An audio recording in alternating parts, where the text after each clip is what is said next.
ऊपर वाले के प्लान को देखना हो तो यह कहानी आपके लिए है। समय के उस पार होने वाला चमत्कार। अधूरी दुआ। साल 1999 हरिद्वार के एक घाटी में रहने वाली काव्या नाम की एक लड़की थी। वो हर सुबह गंगा किनारे दीप जलाती और कहती, हे गंगे माँ, ऐसा वरदान दो जो मेरी जीवन दिशा दे। काव्या बचपन से ही अनाथ थी। माँ बाप की तस्वीर मंदिर में थी, पर असली चेहरा कभी देखा नहीं। वो एक वृद्ध महिला दादी माँ के साथ रहती थी, जो उसे कहती, ऊपर वाला तुझसे कुछ बड़ा काम करवाना चाहता है, इसलिए तुझे जल्दी अकेलापन दिया है। काव्या बस मुस्कुराती, पर दिल में सवाल दबाए रहती, अगर भगवान है तो मुझे इतना अधूरा क्यों बनाया। रहस्यमय आगंतुक। एक दिन घाट पर एक अजनबी साधु आए। काले वस्त्र, त्रिपुंड माथे पर और आंखों में जलती हुई आग। उन्होंने बिना कुछ कहे उसे एक ताबीज दिया और बोले, जब समय सही होगा ये ताबीज खुद बोलेगा, उस दिन तुझे ऊपर वाले का असली रूप दिखेगा। काव्या ने पूछा, कौन है आप? साधु मुस्कुराए, मैं बस किसी की अधूरी प्रार्थना का उत्तर हूँ। और वो बिना कोई निशान छोड़े गायब हो गए। अंधेरा और आस्था की परीक्षा। कुछ महीनों बाद दादी माँ की तबीयत बिगड़ गई। घर में दवाई का पैसा नहीं था, बारिश ने छत तोड़ दी और हर आस टूट गई। काव्या ने रात भर ताबीज को पकड़कर रोते हुए कहा, अब अगर भगवान है तो कुछ तो संकेत दो। सुबह जब वो बाहर निकली तो देखा गंगा किनारे एक चांदी का सिक्का पड़ा था। वो सिक्का पुराना था, उस पर लिखा था कि विश्वास रखने वाला कभी भी खाली नहीं जाता। काव्या ने उसी सिक्के को मंदिर के दान पात्र में डाल दिया और अगले दिन किसी अज्ञात व्यक्ति ने उसके नाम पर 50,000 का दान भेजे, बिना कोई नाम बताए। लोगों ने कहा, काव्या के भगवान जाग गए हैं। किस्मत का उलझा धागा। सालों बाद काव्या बड़ी होकर एक अध्यापिका बन गई। वो गरीब बच्चों को मुफ्त शिक्षा देती थी, पर किस्मत ने फिर परीक्षा ली। स्कूल में आग लग गई, सारे कागज, सारी मेहनत जल गई। लोग बोले सब खत्म हो गया, पर उसी रात काव्या को सपना आया, एक तेज रोशनी और वही साधु की आवाज।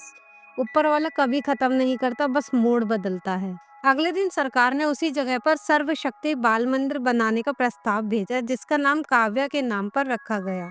काव्या ने तब समझा, जो हम हार कहते हैं वो ईश्वर का पलटने का तरीका होता है। ताबीज का रहस्य।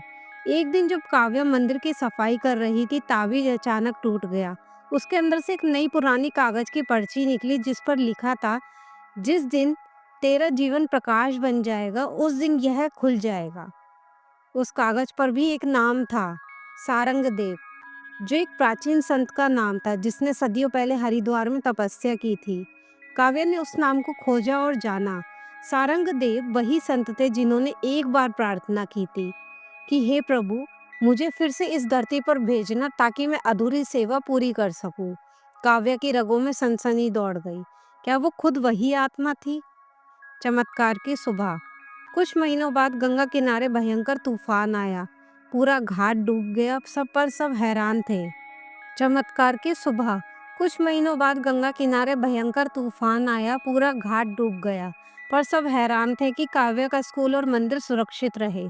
पानी ने बाकी सब बहा दिया, पर वहां एक दीपक लगातार जलता रहा, 3 रातों तक बिना बुझा।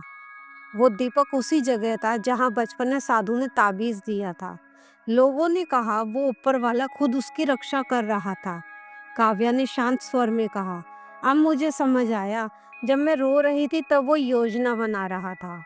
समय का रहस्य। काव्या की उम्र बढ़ी, पर उसकी आस्था और गहरी होती गई।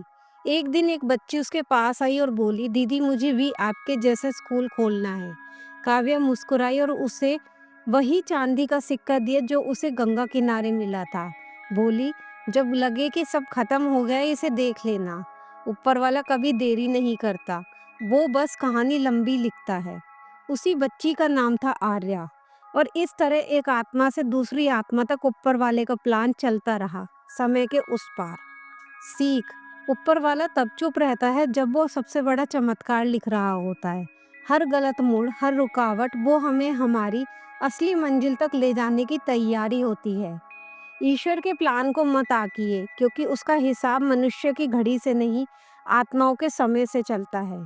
तो दोस्तों, अगर ये कहानी आपके दिल को छू गई हो तो आप चैनल को सब्सक्राइब करें, लाइक करें और शेयर करें। हम जल्द ही मिलेंगे फिर एक नई कहानी के साथ। धन्यवाद।